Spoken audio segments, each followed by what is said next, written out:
시편 14편. 우리가 이제 시편을 쭉 봐왔잖아요. 예. 근데 많은 시편이 사악한 자의 죄악성, 그리고 의로운 자의 고난을 호소하는 그러한 내용을 우리가 많이 봤습니다. 그죠? 시편 14편은 무신론적인 그 인생관을 주장하는 사람들, 그리고 우상 숭배자들의 실상이 적나라하게 폭로되고 있는 기록이라고 보시면 돼요. 그래서 특히 이 시편은 그 드러난 악의 현상이 아니라 악의 본질과 기원까지 밝히고 있는 내용이라고 보시면 돼요. 그래서 시편 14편은 이제 몇 구절 되진 않거든요. 7절까지 있는데 1절에서 4절까지는 그 부패한 지혜로 우상 숭배하는 자들을 고발하고 있는 그 내용으로 기록되어 있고, 그리고 5절부터 7절까지는 하나님의 공의의 심판을 통해서 의로운 자의 승리를 찬양하는 그 내용으로 마무리하고 있음을 볼 수 있습니다. 그 시편 14편 그 제목 보시면 악장에게 준 다윗의 시, 이렇게 제목이 되어 있죠. 다윗의 시예요. 다윗의 시인데 본문에서 이제 다윗은 하나님을 부정하고 무지한 그러한 사람들에 대해서 어리석은 자로 규정을 하고 있습니다. 그래서 그 어리석은 그 사람들의 타락을 여러 각도에서 한탄하고 있는 그 내용을 적고 있어요. 그리고 그 사악한 자들에게 있을 심판을 노래합니다. 그리고 한편은 주님을 피난처로 삼은 그 백성들에 대한 구원에 대해서 또 예언을 하고 있습니다. 하나님을 믿는 성도들을 제외한 세상 사람들은 정말 하나님을 자기 곁에 두기를 싫어하는 자들이란 말이에요. 그래서 그들로 인해서 이 세상은 멸망당할 것이지만 하나님의 백성은 하나님께, 그러니까 피난처 되시는 하나님의 은혜로 인해서 구원을 얻을 것이라는 그 노래를 하고 있는 것이 바로 시편 14편이라는 것이에요. 그래서 우리가 한 구절 한 구절 읽어보면서 내용들을 살펴보도록 하겠습니다. 1절 다 같이 한번 읽어보도록 할게요. 시작. 어리석은 자가 마음속으로 이르기를 하나님은 없다 하였도다. 그들은 부패하여 가증한 일들을 행하였사오니 그 선을 행하는 자는 하나도 없도다. 여기 보니까 어리석은 자들은 마음속으로 말한대요. 뭐라고 말하냐면 하나님은 없다, 이렇게. 이렇게 하나님이 없다고 선언하는 것은 하나님의 존재하심을 단순히 거부하는 것이 아니라, 부정하는 것이 아니라 실제적인 무신론을 의미하는 것이에요. 근데 성경에 보면은 이 무신론자들은 결국은 불신자잖아요. 그죠? 불신자의 최후에 대해서 성경은 기록하고 있는데 누가복음 한번 보도록 할게요. 누가복음 12장 16절부터 20절까지 보시면, 또 그분께서 그들에게 비유로 말씀하여 이르시되 어떤 부자의 땅이 풍성히 열매를 내매 그가 속으로 생각하여 이르되 내 열매를 쌓아둘 곳이 내게 없으니 내가 어찌할까 하고, 얼마나 많은 열매들을 거두었으면은 쌀 곳이 없대요. 또 이르되 내가 이렇게 하리라. 내가 내 곳간을 헐고 더 크게 지어 거기에 내 모든 열매와 물건을 쌓아두고, 또 내 혼에게 말하기를 혼아 네가 여러 해 동안 쓸 많은 물건을 쌓아두었으니 편안히 쉬고 먹고 마시고 즐거워하라 하리라 하였느니라.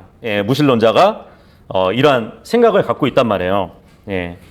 그런데 20절에 보니까 그러나 하나님께서 그에게 이르시되, 그 사람은 하나님을 믿지 않는데 무신론자지만 불신자지만 그가 믿지 않는 하나님이 그에게 이르신답니다.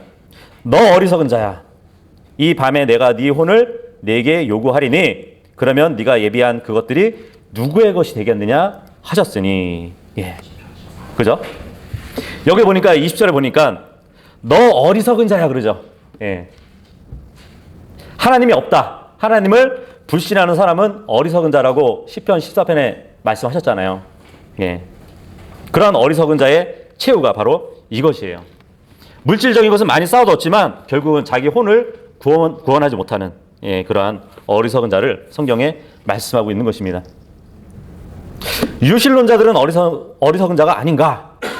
그렇게 생각할 수도 있지만 그렇지 않아요. 네. 물론 하나님은 없다. 이것은 정말 하나님을 부정하고 그 하나님을 거부하는 사람들인데, 하나님은 없다 했을 때 여기 하나님은 영어로 가시잖아요. 대문자 가시잖아요. 그죠? 그런데 소문자 갓을 믿는 사람들이 있어요. 그죠? 소문자 갓은 믿는데, 신들은 믿는데 대문자 갓 하나님을 거부하는 사람들도 있다는 것이에요. 그죠? 이 세상에는 많은 신들을 믿는다고 합니다. 숭배하는 사람들이 있단 말이에요. 하지만 지존하신 창조주이신 하나님을 믿지 않는 사람들이 있다는 것이에요. 그렇기 때문에 그 사람들도 하나님이 없다라고 하는 사람들이에요. 그러니까 같이 어리석은 자들이라고 우리는 볼 수 있습니다. 야고보서 2장 19절도 한번 보도록 할게요. 네가 한 하나님이 계신 줄을 믿으니 그것은 잘하는 일이니라. 마귀들도 믿고 떠느니라. 여기 보니까 한 하나님이 계시대요. 원갓, 그죠? 원갓이 계시대요. 한 분 하나님을 얘기하는 게 아니에요. 그죠?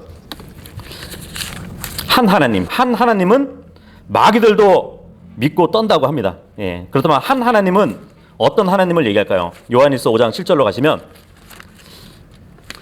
하늘에 증언하는 세 분이 계시니 곧 아버지와 말씀과 성령님이시라. 또 이 세 분은 하나이시니라. 그죠? 아버지와 말씀과 성령, 이 분들이 한 하나님이란 얘기예요. 그렇다면은 마귀들도 삼위일체를 안다는 거잖아요. 그죠? 한 하나님을 믿으니까. 생각해 보세요.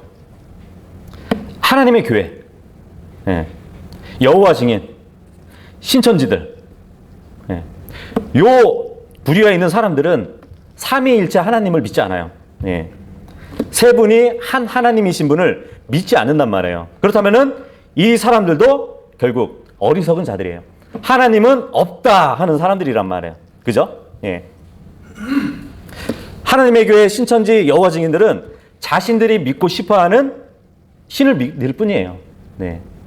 대문자 갓이 아니라 소문자 갓을 믿을 뿐입니다. 신들 중에 하나를 믿는 사람들과 다를 바 없다는 것이에요. 그렇다면 이제 1절에 어리석은 자가 어떤 사람인지 알겠죠? 하나님 존재하심을 믿지 않는 자들, 그리고 대문자 갓 하나님을 믿지 않는 자들, 그리고 삼위일체 대신 한 하나님을 믿지 않는 자들을 다 같이 어리석은 자로 말씀을 해 주시는 겁니다. 여기 1절에 보니까 하나님은 없다 하는 이 사람들은 부패한 자들이라고 얘기합니다. 왜 하나님이 없다고 하는 자들이 부패한 자들일까요? 그냥 뭐 추상적으로 그냥 부패한 자들이 아니라 우리는 이제 문맥의 그 관계성을 봐야 됩니다. 왜 하나님이 없다 하는 사람들이 부패했을까? 그럼 그 부패가 어떠한 부패를 얘기할까? 이것도 우리가 봐야 되는 것이에요. 하나님을 믿지 않는 자들은 꼭 무신론자만 가리킨다고 얘기하지 않았습니다. 그죠? 왜냐하면 대문자 갓이 아니라 소문자 갓을 믿는, 섬기는 사람들이 있기 때문인 것이에요. 하나님은 살아계신 하나님이에요. 하지만 사람들이 믿는 신들은 살아있는 신들이 아니에요. 그죠? 우상들이에요. 그래서 우리가 어렸을 때 뭐 이제 문구점 같은 데 가면은 조립식 로봇 이렇게 돈 주고 사본 적 있으신가요? 집에서 막 조립하고 그러잖아요. 그리고 여자애들은 뭐 종이 인형이나 그런 인형들을 사가지고 이렇게 놀잖아요. 어릴 때부터 우상을 만드는 연습을 시키는 거예요. 주입을 시키는 겁니다. 어쨌든 그렇다면은 하나님이 아니라 신들을 섬기는 자들은 결국은 우상 숭배하는 자들이라고 우리는 볼 수 있습니다. 그러면 우상 숭배하는 자들하고 부패함과 무슨 관계가 있을까요? 신명기 한번 보도록 할게요. 신명기 4장 16절에서 18절까지 보시면, 제가 읽어볼게요. 너희가 스스로 부패하여, 예, 부패했다고 합니다. 너희를 위해 새긴 우상, 곧 어떤 형상의 모습, 즉 남자나 여자의 모습이나 땅 위에 있는 어떤 짐승의 모습이나 공중에 나는 날개 달린 어떤 날짐승의 모습이나 땅바닥에 기어다니는 어떤 것의 모습이나 땅 아래 물속에 있는 어떤 물고기의 모습을 만들까 염려하노라. 예. 부패한 자들이 하는 일이 뭐냐면, 예, 우상을 만드는 일을 하는 것이에요. 그 25절에서 26절까지도 보시면, 네가 그 땅에서 자식들을 낳고 자식들의 자식들을 얻으며 너희가 오랫동안 살아남을 때에 만일 스스로 부패하여 새긴 형상이나 어떤 것의 모습을 만들고 또 주 네 하나님의 눈앞에서 악을 행하여 그분의 분노를 일으키면 내가 이날 하늘과 땅을 불러 너희를 대적할 증거로 삼나니 너희가 요르단을 건너가 소유할 땅에서 너희가 끊어져 곧 철저히 패망할 것이요 그 땅에서 너희 날들을 길게 하지 못하고 철저히 멸망하리라. 예, 여기도 보니까 그죠? 하나님이 없다 하는 사람들은 결국은 우상은 숭배하는 사람들이라는 얘기입니다. 예. 열왕기하 23장 13절에도 보면 예루살렘 앞에 산당들 곧 부패한 산 그래요. 예, 부패했다고 합니다. 그 산은 우상 숭배를 하는 그 산은. 예. 그리고 바벨론 종교를 믿는 세상을 말할 때, 예, 영적 음행을 얘기하잖아요. 그죠? 예, 다른 종교를 믿는다는 것은 영적 음행을 얘기하거든요. 그래서 계시록 19장 2절에도 보면 그분께서 음행으로 땅을 부패시킨 저 음녀 그래요. 부패가 항상 따라다녀요. 그래서 교리적으로 1절의 내용은 이제 우리가 항상 시편을 봤듯이 항상 무대가 대환란 때라고 말씀드렸잖아요. 그래서 대환란 때에 주님을 부정하고 바벨론 종교를 따르는, 예, 그 사람들을 향해 기록된 겁니다. 예. 근데 보통 여기서 부패하다 했을 때는, 예, corrupt이라는 말을 쓰잖아요. 그죠? 예, 썩었다는 얘기거든요. 그래서 1절에 어리석은, 예, 어리석은이 무슨 뜻이라고요? 어리 썩었다고요. 예. 그 어른 혼을 얘기한다고 그랬잖아요. 예. 근데 우리가 지금 살펴본 바에 따르면 우상 숭배자와 관련이 있는, 예, 단어가 바로, 예, 부패했다, 썩었다. 예. 그래서 어리석은 자라고, 예, 얘기를 합니다. 이 부패라는 것은, 예, 썩음을 얘기하는 것이에요. 그리고 부패, 썩음은 우상 숭배와 관련이 있다고 분명히 말씀드렸죠. 로마서 1장 23절에 보면 썩지 아니할 하나님의 영광을 썩을 사람이나 새나 네 발 달린 짐승이나 기는 것들과 같은 형상으로 바꾸었느니라. 예, 그렇게 얘기합니다. 그러니까 사람을 하나님의 형상으로 만들었다는 것은 하나님이 사람에게 베푸신 가장 큰 영광이에요. 그죠?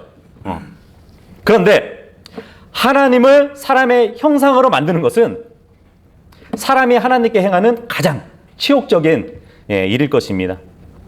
인간은 썩어질 것이에요. 지금의 인간은. 그죠? 썩어질 피조물을 창조주보다 더 숭배하고 섬기면서 사실상 하나님을 부인하는 짓을 하는 것이에요. 죄를 지은 아담의 형상을 가지고 하나님의 형상과 바꾸는 것은, 예, 매우 하나님께 치욕적인 일을 돌려드리는 겁니다. 이 피조물을 섬기는 이 사람들, 뭐 흔히 생각하는 대로, 아, 저 미개인 족족, 예, 어느 나라에 이제 미개인 족속들이 있잖아요.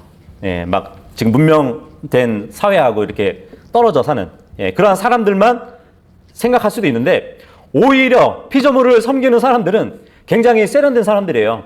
예, 막 사람들에게 박수갈채를 받는 사람들, 도덕적인 사람들, 예, 그런 사람들이 많습니다. 많이 배운 지성인들, 그죠? 예, 정말 지성인이라고 그런 소리를 들으면서도 하나님의 존재는 극단적으로, 예, 부인하는 사람들인 것이에요. 그래서 세상에서 어떤 평가를 듣는지는 몰라도 성경은 그들을 가리켜서 어리석은 자라고 규정을 한다는 것입니다. 그런데 그들이 하는 짓, 예, 우상을 숭배하는 그러한 짓이 어디에서 나온지 아세요? 사탄에게서 나온 부패한 습성이에요. 아까 우리가 1장 23절 봤는데 그 22절 보시면 그들은 스스로 지혜롭다고 선언하나 어리석은 자가 되었다 그래요. 그죠? 소위 과학자라고 불리는 그러한 사람들, 지성인이라고 불리는 사람들이지만 하나님 앞에서는 어리석은 자일 뿐입니다. 예. 그런데 지금 보니까 지혜 있다고 선언하지만 결국은 그 지혜가 어리석게 됐다고 그러잖아요. 이것을 잘 기억하시고 에스겔서 28장 17절 보시면 이젠 여기 두루왕에 대한 예가에 대해서 나오는데, 이 두루왕은 그 타락한 루시퍼를 경향해서 지은 시죠. 네 아름다움으로 인해 네 마음이 높아졌고 네 강체로 인해 네 지혜를 부패시켰으니, 여기도 부패가 나오죠. 너를 땅바닥에 던지고 왕들 앞에 두어 그들이 너를 바라보게 하리라. 마음이 높아진 그 루시퍼, 그는 자신의 지혜를 부패시켰대요. 근데 우리가 로마서 1장 22절을 보면은 지혜가 어리석게 됐다고 그랬잖아요. 지혜가 어리석게 됐다는 그 말이 다른 말로 그 지혜가 부패됐다는 것이에요. 그렇기 때문에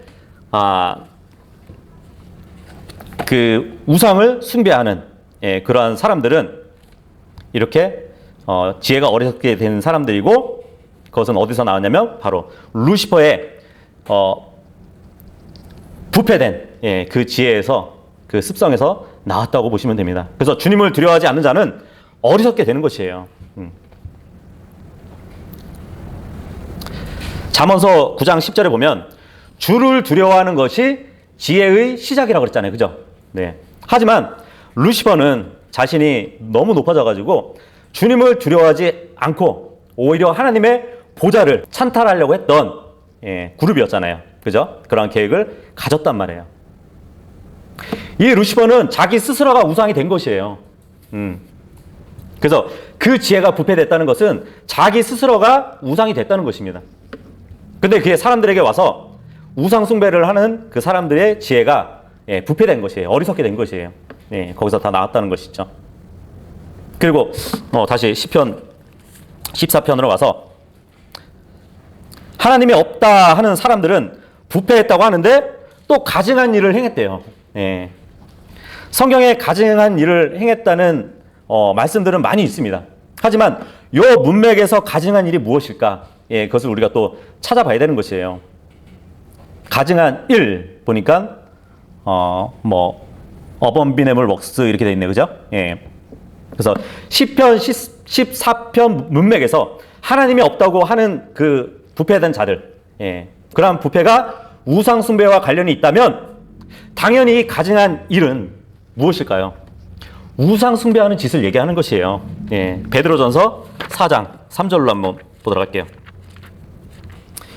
이는 우리가 세욕과 정욕과 가움과 환락과 연애와 가증한 우상 숭배 속에서, 그죠? 가증한 우상 숭배 속에서 걸어서 이방인들의 뜻을 이룬 것 같이 우리의 삶에 지나간 때로 우리에게 족하기 때문이라. 아까 시편에서는 어범비네물 웍스라고 되어 있잖아요. 근데 지금 베드로전서 4장 3절에 보면 어범비네물 아이돌레티즈 이렇게 되어 있습니다. 같은 단어가 쓰였단 말이에요. 그렇죠? 그러니까 시편 지금 14편 1절에는 우상 숭배자들에 대해서 언급하는 것을 우리는 볼 수 있어요. 그리고 그 1절 마지막 부분에 보면 선을 행하는 자가 하나도 없다고 합니다. 그죠? 이 말씀은 우리가 자주 인용하는 말씀이잖아요. 그죠? 사도 바울이 로마서에서 인용한 말씀이잖아요. 근데 이것을 우리가 복음 전하러 나갈 때 사용하는 구절이잖아요. 그죠? 여기서 선을 행하는 자는 의인이라고 우리는 알고 있습니다. 로마서 3장 12절 한번 보도록 할게요. 지금 이 시편의 말씀을 인용한 말씀이 로마서 3장 12절이거든요. 그들이 다 길에서 벗어나 함께 무익하게 되었고 선을 행하는 자가 없나니 단 한 사람도 없도다. 선을 행하는 자. 그럼 이 선을 행하는 자가 누구냐? 그 윗 구절 10절 보시면 이것은 기록된 바 의로운 자는 없나니 단 한 사람도 없으며 그런단 말이에요. 결국은 선을 행하는 자는 의로운 자라고 말씀을 하는 거잖아요. 그죠? 근데 그 의로운 자가 단 한 사람도 없다고 말씀을 하고 있는 것이에요. 예, 다시 말하면 의로운 자는 선을 행하는 자예요. 그죠? 그런데 생각을 해보세요. 선을 행하는 자가 없다고요? 의로운 자가 없다고요? 한번 세상을 둘러보세요. 예. 선을 행하는 자들이 있어요. 예. 그렇지 않나요? 가난한 사람을 돕는 사람들을 본 적 있으세요? 예. 선을 행하잖아요. 정의롭게 사는 사람들도 있고요. 정말 법 없이도 그 법 없이도 살 만큼 정말 법을 잘 지키는 사람들도 있어요. 선을 행하는 거거든요. 예. 그런데 왜 없다고 하실까요? 그래서 우리는 이제 성경의 본문에서 불완전한 문장이 있고 완전한 문장이 있다는 것을 우리는 항상 유념해야 돼요. 예를 들어서 예수님은 너희가 하나님께 뭐든지 구하라 그러잖아요. 네. 그 구절을 보면 우리는 뭐든지 주님께 구할 수 있지만 그것은 불완전한 구절이잖아요. 완전한 구절은 요한일서에 나오나요? 네, 요한일서에 보면은 너희가 하나님의 뜻대로 무엇을 구하라 그러잖아요. 예, 그게 이제 완전한 문장이란 말이에요. 그렇다면은 지금 선을 행하는 자는 없다고 그렇게 얘기를 하는데 의인은 없다는 거잖아요. 의인이 없다고 말씀을 하지만 전도서 7장 20절에 보면 선을 행하고 죄를 짓지 않는 의인은 땅 위에 하나도 없느니라. 네. 선을 행하면 의인이지만 악을 행하면 뭐가 되죠? 악인이 되잖아요. 그죠? 만약에 둘 다 행하면 선도 행하고 악도 행하면 선을 행하는 죄인일 뿐이에요. 의인은 될 수 없어요. 보통 선은 영어로 뭐죠? 굿이잖아요. 굿. 그죠? 이 굿이라는 말이 성경에 어디 처음 등장하죠? 하나님이 보시기에 좋았더라. 굿! 그런단 말이에요. 그런데 비록 이 세상에는 선을 행하는 사람이 있지만 그런 사람들은 악도 행한단 말이에요. 그러면 하나님이 그들을 봤을 때 굿! 하고 보실 수 있을까요? 하박국서 한번 보도록 할게요. 하박국서 1장 13절 보시면 주께서는 눈이 정결하셔서 악을 보지 못하시며 불법을 볼 수 없으신데 어찌하여 배신하는 자들을 바라만 보시고 사악한 자가 자기보다 더 의로운 자를 삼키는데도 주의 혀를 억제하시나이까. 여기 보니까 주님의 눈이 너무 정결하셔가지고 악을 보지 못하신대요. 불법을 볼 수 없대요. 네. 선을 행하는 죄인을 보시면 주님이 보시기에 좋으실까요? 아니면 차마 보지 못하실까요? 그런 말 많이 쓰잖아요. 아, 내가 못 볼 것을 봤다 했을 때 뭐라 그러죠? 안구정화? 주님의 눈은 정화된 안구를 갖고 계세요. 그래서 사람들이 아무리 선한 일을 한다 할지라도 주님 보시기에는 굿이라고 못하시고 오히려 하나님은 자신이 일한 일에서만 굿이라고 해요. 그죠? 하나님이 직접 창조하시고 자신이 일하신 것을 딱 보시고 나서 보기에 좋았다고 그렇게 말씀하시는 분이란 말이에요.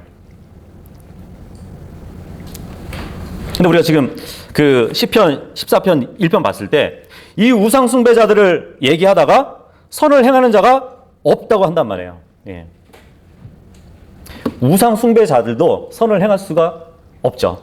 그렇다면 우상을 믿는 사람들도 선을 행할 수가 없는데 그러면 그들이 믿는 우상들은 선을 행할 수 있을까요? 없을까요? 이사야서도 한번 보도록 할게요. 참 재밌는 기록이 있거든요.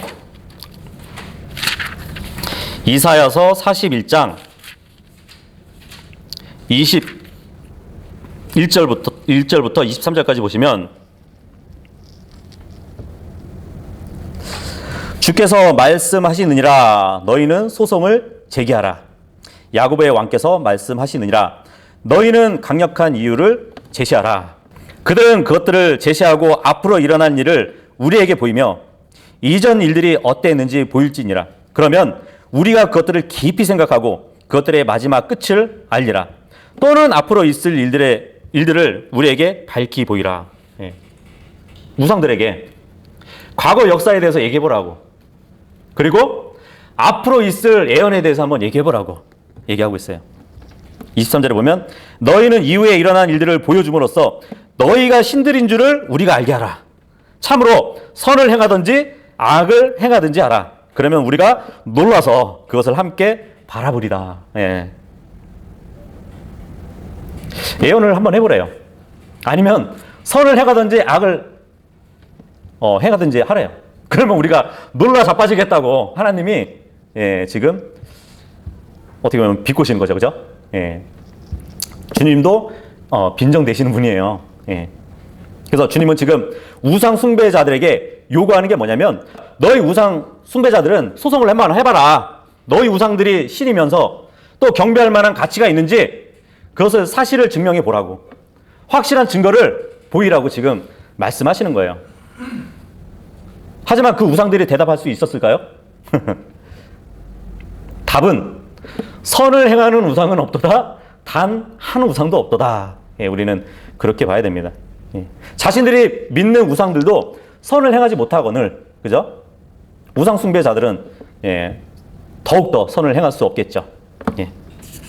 다시 돌아와서 시편 14편 2절 읽어보도록 하겠습니다.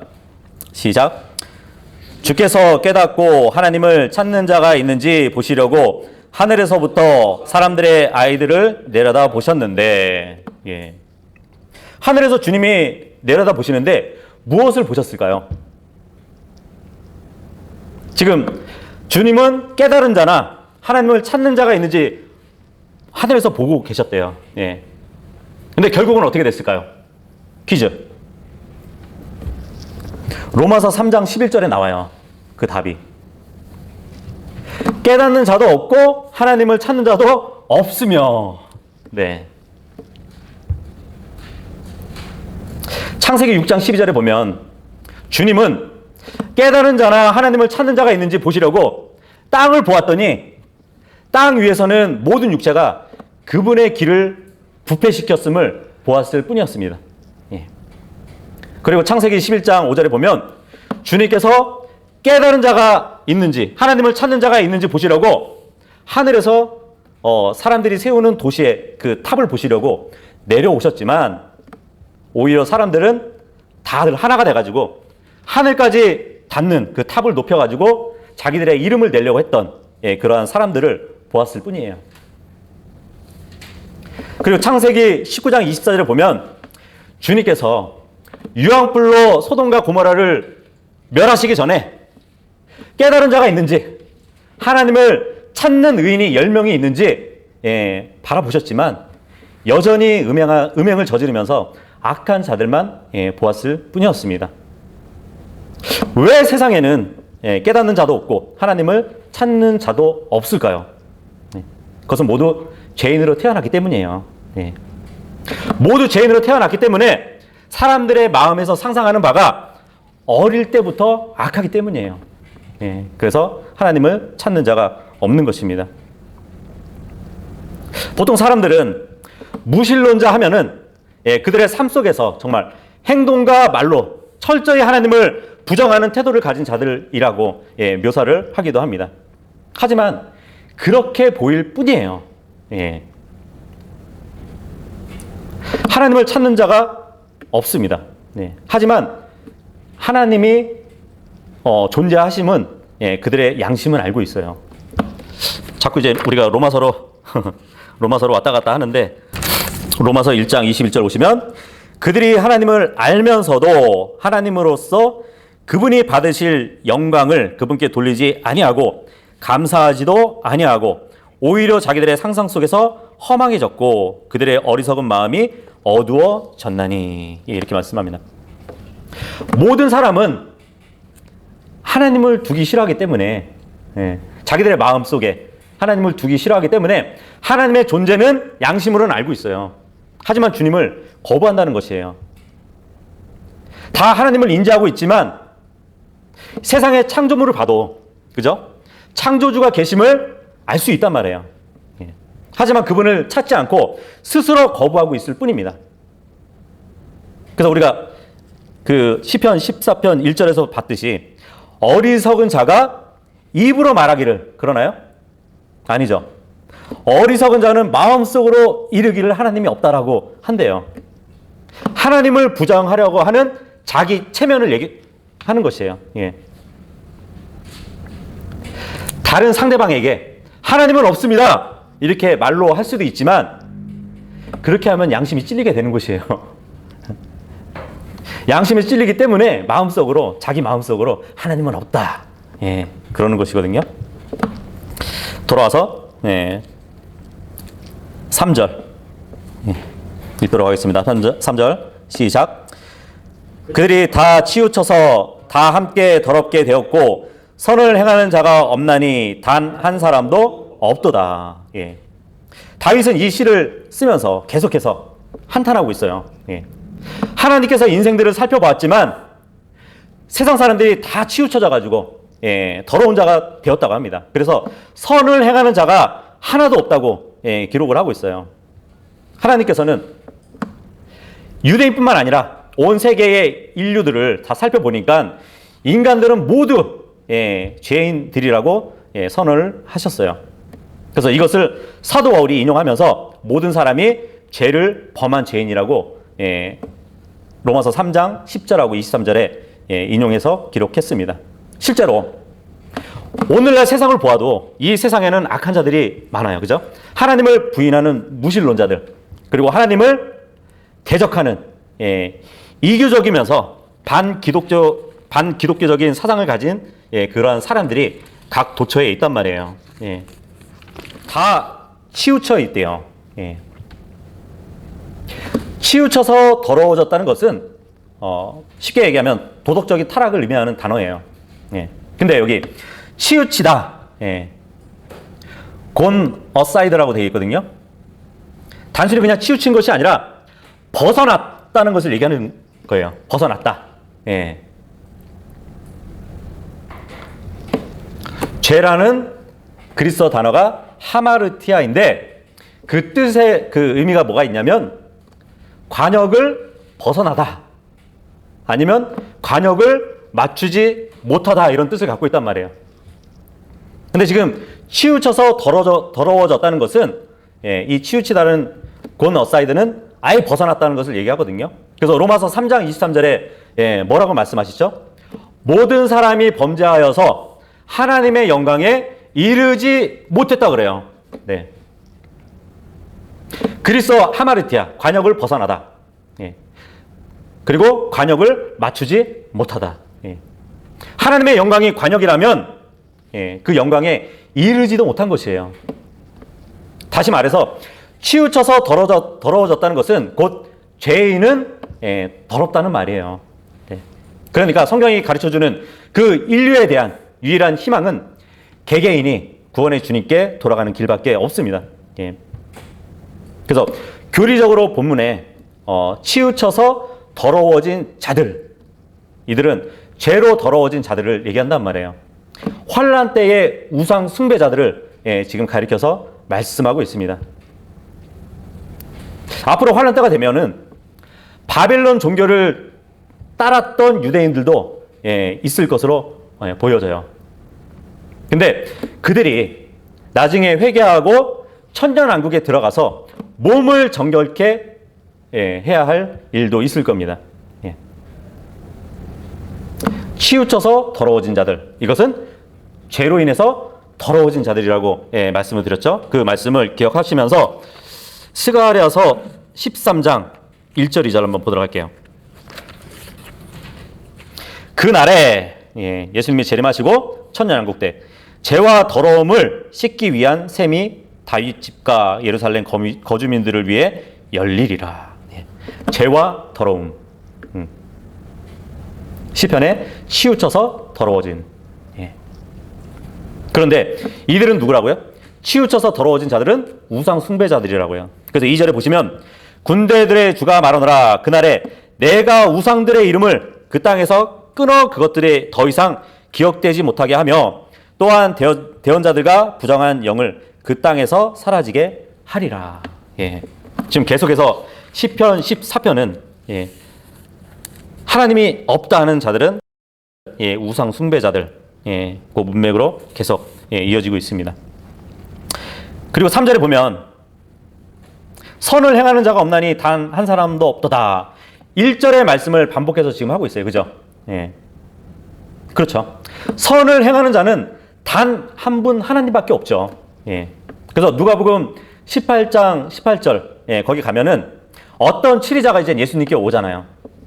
선한 선생님, 내가 무엇을 해야 영원한 생명을 상속받을 수 있을까요? 그랬더니 예수님이 뭐라고 하시죠? 네가 어찌 나를 선하다고 하냐고. 한 분, 곧 하나님 외에는 선한 이가 없느니라. 그렇단 말이에요. 한 번 하나님만 선하신 분이시니까 그분만 선을 행할 수 있는 분이잖아요. 그죠? 그렇기 때문에 사람들에게 있어서는 선을 행하는 자가 당연히 없겠죠. 그런데 그 선을 행하실 선한 하나님이 내 안에 계신다면 나는 선한 일을 할 수 있을까요? 할 수 있어요. 그래서 에베소서 2장 10절에 보면 그리스도 예수님 안에서 선한 일들을 위하여 창조된 자들이 바로 우리라고 합니다. 선한 일들을 위해서 창조되었대요. 그리고 골로새서 1장 10절에 보면 주님께 합당하게 걸어서 모든 선한 일에 열매를 맺도록 해주신다고 말씀을 하셨습니다. 그렇죠?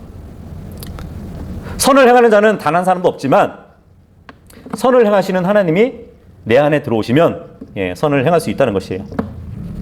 다시 시편 돌아와서 4절 읽겠습니다.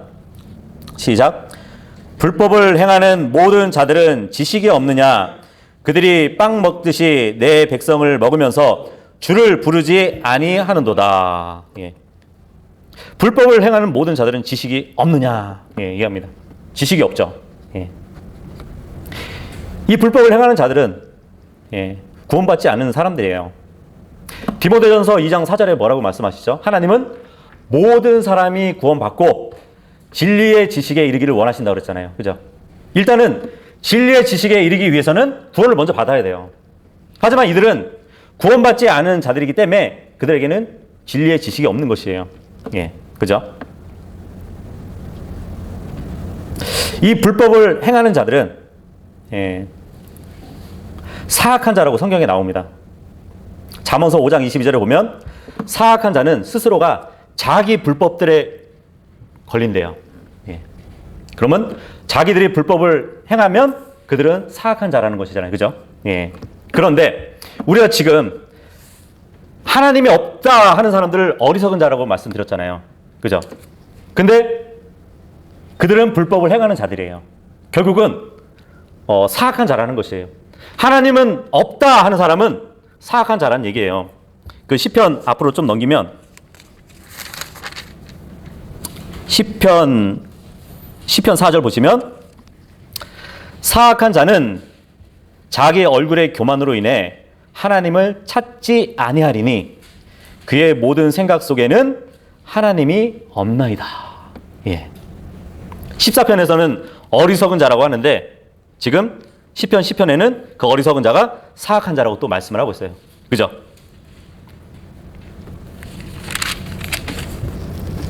그런데 그들은 불법을 행하는 자들이라고 말을 하고 있습니다. 그 14편 4절에 보면 이 불법을 행하는 자들이 있는데 그들이 빵 먹듯이 내 백성을 먹는데요. 내 백성은 이스라엘 백성이겠죠. 그죠? 이스라엘 백성을 빵 먹듯이 먹는다? 이게 무슨 말일까요? 민수기 14장 9절 한번 보도록 할게요. 이제 그 가나안을 점탐했던 점탐꾼들이 이런 얘기를 하거든요. 민수기 14장 9절 보면 오직 너희는 주께 반역하지 말고 그 땅 백성을 두려워하지도 말라. 그들은 우리의 양식이니라. 여기서 양식이라고 되어 있죠. 이 양식이 영어로 뭘로 되어 있죠? 브레드 되어 있죠. 브레드. 그죠? 빵이잖아요. 빵. 그들은 우리의 빵이니라. 이렇게 얘기하고 있는 거예요. 그들의 방어자는 그들에게서 떠났고 주께서는 우리와 함께 계시느니라. 그들을 두려워하지 말라. 하였으나. 그러니까 다시 말하면 가나안 땅에 정탐을 하고 왔는데 거기에 뭐 거인들도 있고, 그죠? 예. 하지만 그들은 우리의 빵이라고 얘기를 하고 있어요. 가나안의 거주자들은 우리와 싸우기 위해서가 아니라 우리에게 먹히기 위해서 우리 앞에 있는 자들이라고 지금 얘기하고 있는 것이에요. 그리고 그들의 보호자들은 그들에게서 떠났다고 이야기를 합니다. 그런데 이와 같은 말을 지금 반대로 대환란 때에 이스라엘을 받게 할 그 반대편에서 하고 있다는 것이에요. 그래서 주님이 그들이 불법을 행하는 자들이 빵 먹듯이 내 백성을 먹는다고 했을 때는 대환란 때에 적그리스도를 따르는 자들이 유대인을 보고 반대로 똑같이 말하는 것이에요. 우리에게 먹히기 위해서 우리 앞에 있는 자들이라고 그렇게 얘기하는 겁니다. 그런데 뭐 이 말도 가능성이 있지만, 아니면 정말 이 사악한 자들, 불법을 행하는 이 사악한 자들은 모두 바벨론 종교를 따르면서 사탄 숭배를 할 자들이에요. 그래서 대환란 때에는 하나님의 성전이 세워질 것인데, 그 하나님의 성전이 세워지면 적그리스도가 이제 그 위에 서게 될 것이고 사탄을 위한 그 제사가 이루어질 겁니다. 그래서 어쩌면 정말 인육을 먹을 그 말을 해주고 있는 것일지도 몰라요. 그 뭐 음모론에 의하면 그 인신 제사의 필요성을 막 주장하는 그런 일루미나티들이 있잖아요. 그죠? 지금도 은밀하게 태양신 숭배의 절기가 되면은 인신 제사를 행한 뒤에 그 바쳐진 희생물 사람들이잖아요. 그 사람들의 살과 피를 먹고 마시는 걸로 알려져 있습니다. 지금은 은밀하게 인신 제사를 하면서 희생된 사람들의 인육을 은밀하게 요리해서 먹고 있지만, 앞으로 대환란이 되면 적그리스도가 통치하는 그 세상에 도래하면 루시퍼에게 공개적으로 인신 제사를 행하고 인육을 즐기게 될 것으로 우리는 또 볼 수 있어요. 그래서 그 말을 해주는 것일 수도 있습니다. 시편 그 뒤로 좀 넘기지 않아도 되네요. 그 16편 4절 한번 보세요. 16편 4절 보면 서둘러 다른 신을 따르는 자들은 고통이 더욱 많으리로다. 나는 그들이 드리는 피의 음료 헌물을 드리지 아니하며 그들의 이름도 내 입술에 올리지 아니하리로다. 대환란 때에는 이제 짐승의 표를 받지 않은 사람들, 그 사람들은 어떠한 일이 벌어지냐면 참수를 당하게 돼요. 목이 잘려 나간단 말이에요. 그래서 그 목에서 흐르는 피를 음료 헌물로 사용한다고 지금 예언을 하고 있는 것입니다. 근데 여기 보니까 나는 하지 않을 것이다 이렇게 얘기하잖아요. 그 말로 볼 때는 그때 짐승을 따르고 짐승의 표를 받고 함께 제사를 집도할 유대인들도 있을 가능성을 또 내포하고 있습니다. 그래서 그 또 음모론 중에 보면은 2012년에 터너 라디오 그 네트워크 쇼라는 게 있어요. 거기에 이제 어느 유대인이 인터뷰를 한 내용이 있습니다. 그 유대인은 아베 핑클스타인이라는 사람이에요. 유대인 랍비인데 이제 그 인터뷰 내용을 뭐 이렇게 부정하는 사람들이 이제 뭐 그런 말도 하거든요. 아, 저 유대인 랍비라고 하는 사람, 저 유대인 말을 들어보니까 좀 악센트를 사용하지 않는 거 보니까 랍비 같지 않다고. 말투가 랍비 같지 않다. 그래서 조작된 거다 방송이. 그렇게 얘기도 하고 그랬거든요. 그리고 태도를 보니까 랍비 같지가 않다. 그래서 저 쇼는 거짓 쇼다. 사람들에게 보이기 위한. 또 그 방송을 믿는 사람들이 있거든요. 터너 라디오 네트워크 쇼에서 그 진행자가 이런 질문을 해요. 유대인들의 유월절 행사 때마다 수많은 아이들이 사라진다고 하는데 그러한 사실을 알고 있나요? 그리고 경찰서와 관련해서 그 기관에서 실종 사실을 알렸는데 왜 그런 일들이 벌어진다고 생각하십니까? 물어봤더니 그 아베 핑클스타인 그 유대의 랍비가 그 말을 해요. 유월절 날에 어린아이들을 훔쳐가지고 우리는 재미를 본다고. 그리고 이 미국에서도 매년 30만 명의 어린아이들을 훔쳐왔다고. 그리고 그 아이들의 피를 빼내고 나서 유월절 빵과 섞어가지고 먹는다고. 그리고 그 몸은 독축장에 던져놓고 그 시체를 갈아가지고 소세지와 햄버거를 만들어서 먹는다고. 그러면서 이제 그 얘기를 해요. 맥도날드는 우리가 가장 좋아하는 매장 중 하나라고. 그래서 뭐 아침에 외식하는 사람들도 먹고 점심 때 아이들에게도 그것을 먹는다고. 이러한 인터뷰를 하는 방송이 있었단 말이에요. 사람들이 봤을 때는 저 무슨 어처구니 없는 방송이라고 생각을 했지만 음모론 중에서는 이제 또 이게 한 역할을 하거든요. 그래서 대환란 때에는 그런 인신 제사를 하는, 그리고 그 희생물로 바쳤던 사람들의 인육을 먹고 또 그 피를 마시는 그런 불법을 행하는 자들을 그들이 행하는 자들이 있을 거라고 보여지는 것이에요. 그래서 4절에 보니까 불법을 행하는 자들이라고 얘기를 하고 있는 것이거든요. 내 백성을 빵 먹듯이 먹으면서 주를 부르지 아니한다고 합니다. 하나님은 없다 이런단 말이에요. 주님을 두려워하지 않을 것이에요. 지금도 마찬가지죠. 카톨릭 미사 한번 보세요. 그 미사라는 이름으로 인신 제사 리허설을 하고 있어요.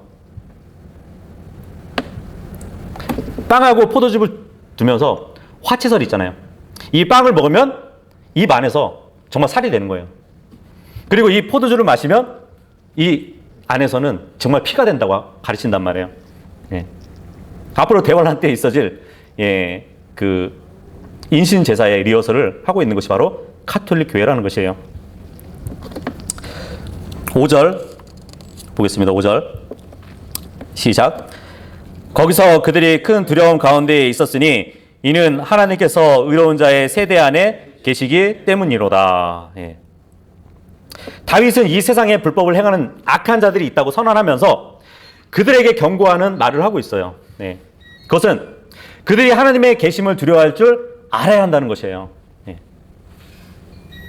이 세상에는 하나님을 대적하는 사람이 아무리 많다고 할지라도 하나님이 분명 살아계시다는 그 사실은 변할 수 없는 진리입니다.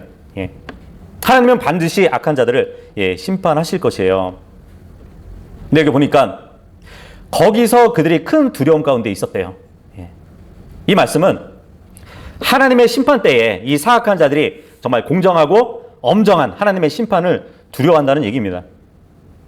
이 심판은 너무나 확실한 것이니까 그들에게 있어서는 큰 두려움이래요. 그레이트 페어래요.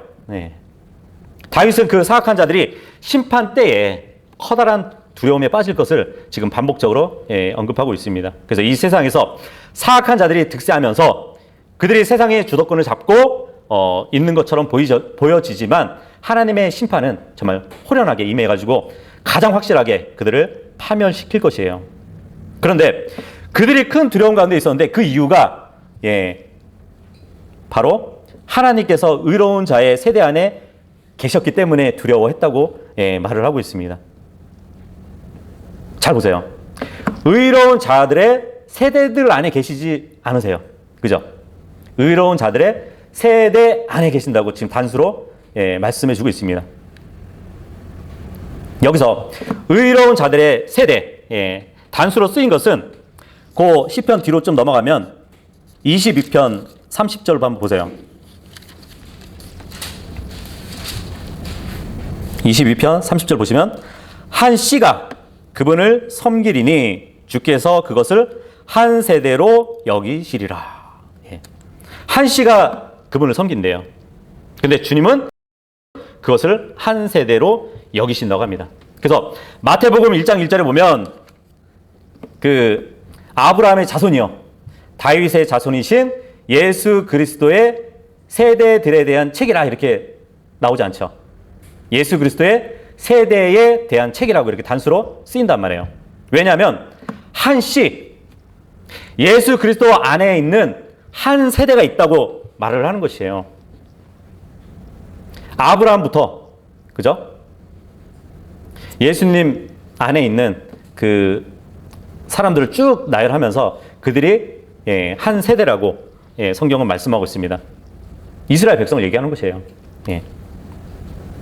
그래서 대환란 때에도 유대인 성도들도 어떻게 보면 생명의 관계에 있어서는 예수 그리스도 안에서는 한 세대예요.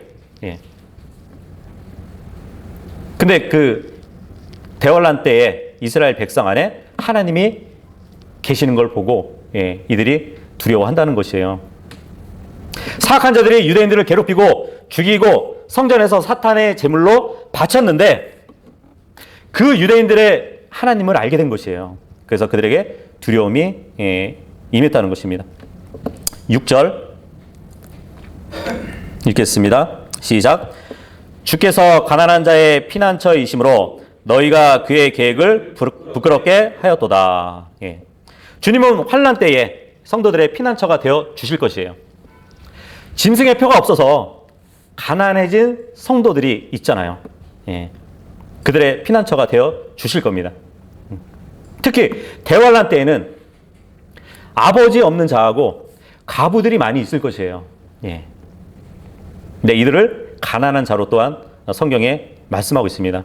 이 피난처라는 것은 주님의 심판의 날에 이제 사악한 자들을 멸하시고 그들을 심판하실 때에 의로운 자들에 대한 또한 보상과 어떠한 궁극적인 구원을 베풀어 주실 것까지 말씀해 주고 있는 것입니다. 그래서 다윗은 성도들이 하나님만을 피난처로 삼아서 정말 악한 자들이 득세하는 이 세상에서 용기를 잃지 말고 살라고 이제 권면을 해주고 있는 것 같아요. 그래서 유대인들을 없애려는 그 적그리스도의 계획은 정말 주님의 재림하시는 그 날로부터 무너질 것입니다. 그래서 역사적으로도 볼 때 피난처 되시는 하나님. 다윗은 이제 자신이 노래하는 이 피난처가 되시는 하나님은 다윗이 살았던 그 시대에서, 그죠? 10년 동안 다윗이 경험했던 하나님을 기록한 것이에요.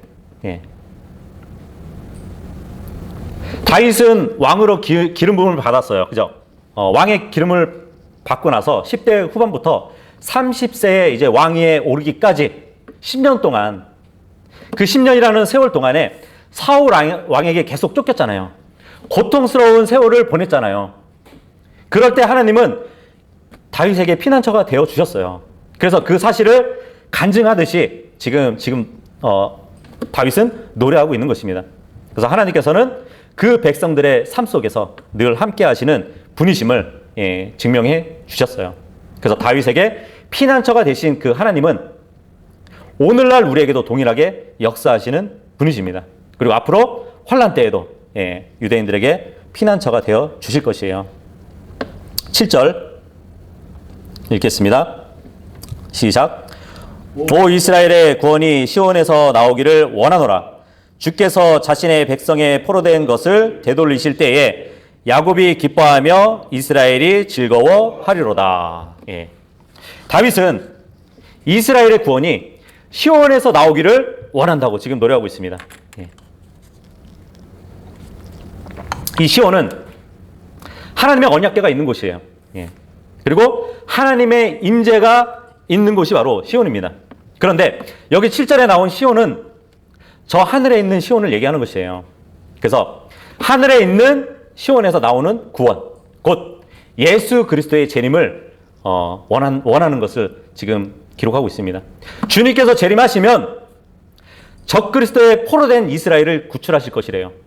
그리고 해방과 자유를 주실 것을 말씀하고 있습니다. 이사야서 61장 1절 보시면 지금 이 시편 14편 7절에 이 말씀이 이사야서 61장에도 나와요. 61장 1절 보시면 주 하나님의 영께서 내게 임하셨으니 이는 주께서 내게 기름을 부으사 온유한 자들에게 좋은 소식을 선포하게 하셨기 때문이라. 그분께서 나를 보내신 것은 마음이 상한 자들을 싸매고 포로된 자들에게 해방의 자유를, 결박된 자들에게 감옥에서 노임을 포고하게 하려 하심이라. 물론 이게 예수님이 초림하셨을 때도 행했던 그 일들이기도 하지만 앞으로 대환란 때에도 주님은 이 일을 하실 것이에요. 시편 14편 그 마지막 9절 7절 보시면, 그죠? 예수님이 재림하시면 자신의 백성의 포로된 것을 되돌리실 때 야곱이 기뻐하고 이스라엘이 즐거워한대요. 왜 야곱이 기뻐하고 또 이스라엘 이렇게 두 번 나눠서 얘기할까요? 보통 이스라엘 백성을 야곱이라고 부를 때는 주님을 따르지 않는 유대인들을 얘기해요. 그리고 이스라엘 하면은 주님을 따르는 유대인들을 얘기합니다. 그래서 주님이 재림하실 때 야곱이 기뻐한대요. 야곱이 기뻐하는데 아까 이사야서 61장 1절에 보면은 애곡하는 모든 자를 위로하신다고 했거든요. 야곱이 기뻐하며 지상에 남아서 나중에 주님께 울부짖으면서 애곡하면서 회심할 때 주님이 그들을 위로하실 거라는 말씀이에요. 그리고 이스라엘이 즐거워한대요. 끝까지 견디다가 환난 후에 휴거되는 유대인들을 얘기합니다. 그리고 죽었다가 부활하는 유대인들도 여기에 포함되어 있어요. 그래서 이렇게 나누어서 말씀을 해주고 계십니다. 그래서 우리가 결론적으로 이제 이 시편 14편을 봤는데 정말 우리들도 휴거의 소망을 하나님께 두고 구원의 확신을 가지고 살 때 그 삶은 참으로 기쁨을 누릴 수 있는 삶이 될 수 있을 겁니다. 그죠? 이스라엘의 구원이 시온에서 나오기를 원했듯이 우리도 저 하늘에서 공중으로 오실 예수 그리스도를 소망해야 되는 것이에요. 그리고 하나님께서는 포로된 상태와 같은 그 비참한 지경에서도 은혜로 우리를 인도하셔서 정말 영적인 안식 가운데로 이끌어 주실 겁니다. 바로 그때에 이스라엘 백성이 기뻐한다는 그 이 7절의 말씀처럼 우리 성도들의 기쁨은 바로 이렇게 하나님의 화평을 확인할 때에 가장 클 수 있을 것이에요. 그죠? 그래서 우리도 주님이 주시는 화평 가운데서 기뻐하고 즐거워할 수 있을 겁니다. 그럴 때 성도들이 마땅히 해야 할 것은 무엇일까요? 마냥 기쁘고 즐거울 것이 아니라 하나님을 찬양하는 그러한 일을 해야 될 것이에요. 그래서 하나님께서는 그 찬양을 기쁘게 받으시고 정말 우리 성도들에게 영적인 복을 더해 주실 겁니다. 그래서 오늘은 이렇게 해서 14편을 마무리하겠습니다. 수고하셨습니다.